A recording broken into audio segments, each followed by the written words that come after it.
எனக்கு அன்பானவர்களே, இயேசு கிறிஸ்துவின் நாமத்தினாலே உங்களை வாழ்த்துகிறேன். உங்களுக்கான எழுப்புதலின் வார்த்தை லூக்கா 8:12. மறுபடியும் இயேசு ஜனங்களை நோக்கி, நான் உலகத்திற்கு ஒளியாய் இருக்கிறேன். என்னை பின்பற்றுகிறவன் இருளிலே நடவாமல் ஜீவ ஒளியை அடைந்திருப்பான் என்றார். இதனால் இந்த நிகழ்ச்சியை பார்த்து கொண்டிருக்கிற நீங்கள் இயேசுவை பின்பற்றுங்கள். ஆண்டவர் ஜனங்களை பார்த்து சொல்லுகிறார், நான் உலகத்திற்கு ஒளியாய் இருக்கிறேன் என்று சொல்லி. வேதம் சொல்லுகிறது, நம் தேவனாகிய கர்த்தர் சேரக்கூடாத ஒளியில் வாசம் பண்ணுகிறவர், அவர் ஒளியானவர். இந்த இடத்துல ஜனங்களிடத்துல அவர் சொல்லும் போது, நான் உலகத்திற்கு ஒளியாய் இருக்கிறேன். உலகத்திற்கு ஒளி இயேசு கிறிஸ்து மாத்திரமே. இயேசுவை பின்பற்றுவோம் என்றால் நாம் ஜீவ ஒளியை அடைவோம். இன்றைக்கு நீங்கள் யாரை பின்பற்றுகிறீர்கள்? எந்த மனிதனையாவது பின்பற்றுகிறீர்களா? இந்த உலகத்தை பின்பற்றி போகிறீர்களா? உலகத்தில் பிரபலமான ஆட்களை பின்பற்றுகிறீர்களா? நீங்கள் யாரை பின்பற்றினாலும் இருளிலே நீங்கள் நடக்கிறவர்கள் தான்.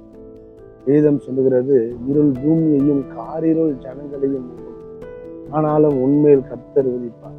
இயேசு கிறிஸ்து இந்த உலகத்திலே ஒளியாக வந்திருக்கிறார். அவரை நீங்கள் பின்பற்றும் போது இருளிலே நடக்க மாட்டீர்கள், ஜீவ ஒளியை அடைந்து விடுவீர்கள்.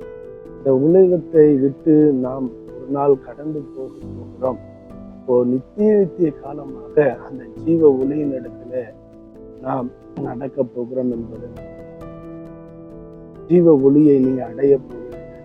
இந்த உலகம் பொல்லாங்கனுக்குள் கிடக்கிறது, பாவம் நிறைந்திருக்கிறது, இருள் இந்த பூமியை முழுவதும் மூடிக்கொண்டிருக்கிறது.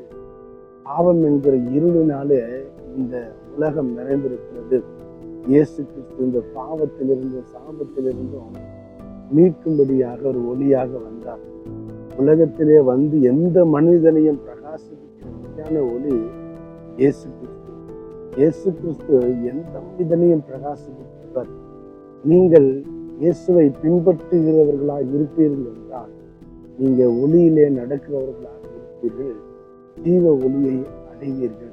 இந்த நாளிலும் இருளான காரியங்களை பின்பற்றுகிறதை விட்டுவிட்டு இயேசுவை நீங்கள் பின்பற்றுவீர்கள் என்றால் ஜீவ ஒளியை அடைவோம். அந்த ஒளியின் இடத்துல சந்தோஷம் இருக்கிறது, அந்த ஒளியின் இடத்துல சமாதானம் இருக்கிறது. அந்த ஒளியின் இடத்துல நாம் பிரவேசிக்கும் போது நித்திய காலமாக அவரோடு கூட வாழ்வோம். இயேசு சொல்லுகிறார், நானே உலகத்திற்கு ஒளியாயிருக்கிறேன், நீங்கள் என்னை பின்பற்றுவீர்கள் என்றால் ஜீவ ஒளியை அடைந்திருப்பீர்கள் என்று சொல்லுகிறார். ஜெபிப்போம். பரிசுத்தமுள்ள நல்ல பிதாவே, நிகழ்ச்சியை பார்த்து கொண்டிருக்கிற ஒவ்வொருக்கும் அதை ஜெபிக்கிறேன்ப்பா. ஒரு ஜனங்களை பார்த்து நீங்க சொன்னீங்க, நான் உலகத்துக்கு ஒளியாயிருக்கிறேன், என்னை பின்பற்றுகிறவன் இருளில் நடவாமல் ஜீவ ஒளியை அடைந்திருப்பான் என்று சொல்றீங்கப்பா. இந்த ஒரு உண்மை பின்பற்ற வேண்டும். எந்த சூழ்நிலை இயேசுவை பின்பற்றி உண்மையை நோக்கி ஓடக்கூடிய கிருபையை ஃபாதர் பார்த்து கொண்டிருக்க ஒவ்வொருவருக்கும் நீங்க தரும்படியாக சொல்லிக்கிறேன்ப்பா. உண்மை பின்பற்றும் போது அந்த ஒரு எந்த இருளும் எங்களை அணுக முடியாது. அந்த ஒரே அப்பா, நாங்கள் ஜீவ ஒளியின் இடத்துல அப்பா நாங்கள் வந்திருக்கிறோம், ஜீவ ஒளியை அடைந்திருக்கிறோம். அந்த ஒரு நாளில் அப்படிப்பட்ட கிருபையில உங்களுக்கு தரும்படியாக சொல்லிக்கிறேன். இயேசு கிறிஸ்துவின் நாமத்தினால வேண்டிக் கொள்கிறோம். அதே ஆமென். இந்த நாள் இந்த நிகழ்ச்சியை பார்த்து கொண்டிருக்கிற நீங்கள் இயேசுவை பின்பற்றுங்கள், ஜீவ ஒளியை அடைவீர்கள். God bless you. God bless you.